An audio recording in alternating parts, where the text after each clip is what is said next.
आंसुओं के टापू का रहस्य। बहुत समय पहले दक्षिण भारत में अनंतपुर नाम का एक राज्य था।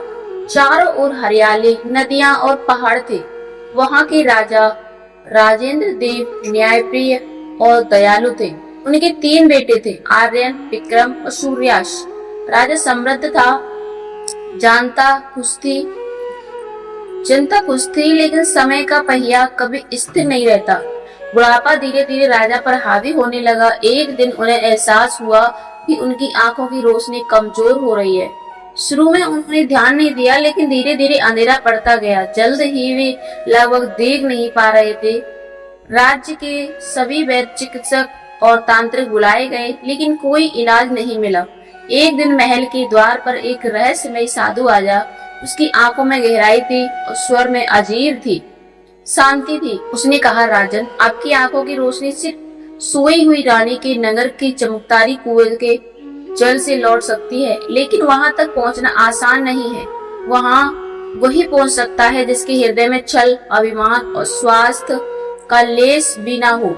इतना कहकर साधु गायब हो गया, जैसे कभी था ही नहीं। राजा ने अपने तीनों पुत्रों को बुलाया और कहा, मेरे पुत्रों, जो भी उस कुएं का जल लाकर मुझे देगा, वही राज्य का उत्तराधिकारी बनेगा। यह सुनते ही सबसे बड़ा पुत्र आर्यन आगे बढ़ा और बोला, मैं जाऊंगा पिताजी, और आपके लिए वह जल लेकर ही लौटूंगा। आर्यन वीर था, वह अभिमानी भी।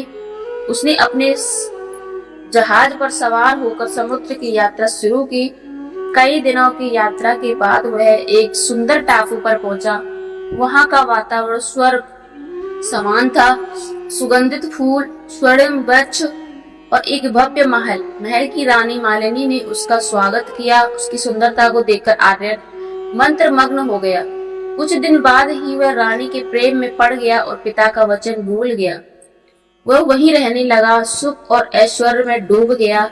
समय बीतता गया, लेकिन आर्यन कभी वापस न आया। जब वह महीनों तक नहीं लौटा तो उसका पुत्र विक्रम बोला, अब मैं जाऊंगा पिताजी। मैं आर्यन भाई को भी ढूंढ लाऊंगा और वह जल भी लेकर आऊंगा। विक्रम बुद्धिमान था।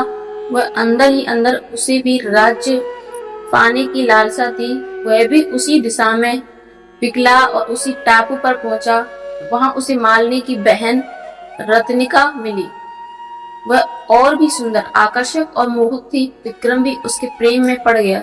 उसने सोचा, कुछ दिन रुकता हूँ, फिर लौट जाऊंगा। पर धीरे धीरे वह भी वहीं का होकर रह गया। इस तरह 2 पुत्र विलासिता में खो गए। राजा की आंखों में निराशा छा गई। तब उसने सोचा, पुत्र सूर्यास्त आगे गया। वह विक्रम और करुणामय था। उसने पिता के चरणों में झुककर कहा, पिताजी, मैं आपकी रोशनी वापस लेकर आऊंगा, चाहे मेरी जान ही क्यों न चली जाए। राजा की आंखों से आंसू बह निकले। उन्होंने बेटे को आशीर्वाद दिया और कहा, सच्चाई की राह कठिन है बेटा, पर अंत में वही विजय पाती है। सूर्यास्त ने यात्रा शुरू की। वह कई तूफानों से गुजरा, कई बार जहाज डूबने की कगार पर पहुंचा, पर उसका विश्वास कभी नहीं डगमगाया। आखिरकार वह उसी टापू पर पहुंच गया जहां उसने दोनों भाई थे।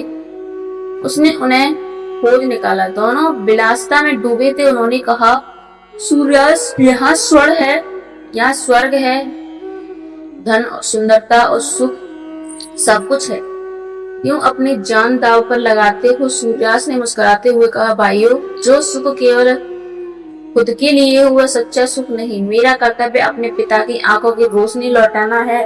उसके शब्दों ने 2 भाइयों को झुका दिया, पर वे साथ नहीं चले। सूर्यास्त अकेला आगे बढ़ गया। कई दिन तक वह समुद्र में भटकता रहा। तब उसने एक और रहस्यमय टापू देखा। यह टापू हमेशा धुंध में ढका रहता था और उस पर हल्की हल्की वर्षा होती थी। लोग उसे आंसुओं का टापू कहते, क्योंकि कहा जाता था कि वहां धरती खुद रोती है। टापू पर एक बूढ़ी महिला मिली, जिसने कहा, बेटा, जो भी यहाँ से आगे गया कभी लौटकर नहीं आया। वहां भयंकर और मोह दोनों की परीक्षा होती है। सूर्यास्त ने उत्तर दिया, माँ, जब मन सच्चा हो, भय का अस्तित्व नहीं रहता। वृद्धा मुस्कुराई और उसने एक छोटा दीपक दिया। यह दीप तुम्हारे हृदय की पवित्रता का प्रतीक है।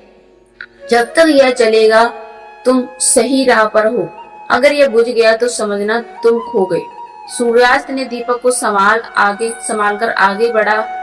घोर अंधकार पहाड़ों और रहस्यमयी गुफाओं से गुजरते हुए वह अंततः एक दिव्य स्थान पर पहुंचा। वहां एक विशाल मूर्ति थी जो किसी सोई हुई रानी के जैसी प्रतीत होती थी। मूर्ति के पास एक झरना बह रहा था, वही चमकदारी कुआं।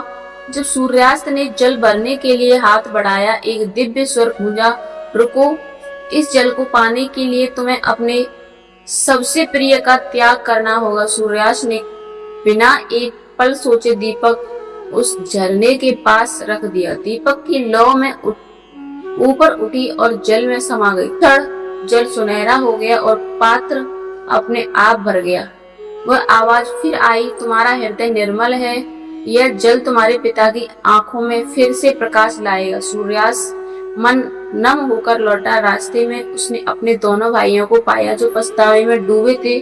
उन्होंने रोते हुए कहा, भाई हमसे भूल हुई।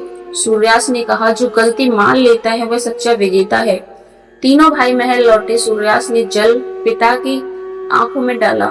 क्षण भर में राजा की दृष्टि लौट आई।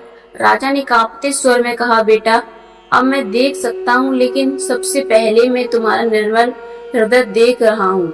पूरे राज्य में उत्सव मनाया गया। राजा ने सूर्यास्त को उत्तराधिकारी घोषित किया। सूर्यास्त ने न केवल पिता की आंखों की रोशनी लौटाई बल्कि भाइयों के मन में भी सच्चाई लौ जगा दी। उसने कहा, धन और शक्ति का कोई अर्थ नहीं यदि हम अपने प्रियजनों के लिए त्याग करना ना सीखें। उस दिन से आनंदपुर राज्य में दया, प्रेम और सत्य का शासन हुआ और आंसुओं का टापू अब रोता नहीं था, वह अब शांति का प्रतीक बन गया था। क्योंकि धरती भी तब तक रोती है जब तक इंसान अपने भीतर की सच्चाई को नहीं पहचानता। सच्ची विजेता बल या धन से नहीं होती बल्कि निष्ठा, करुणा और त्याग से होती है। जो दूसरों के जीवन में प्रकाश लाता है वही स्वर में अमर हो जाता है।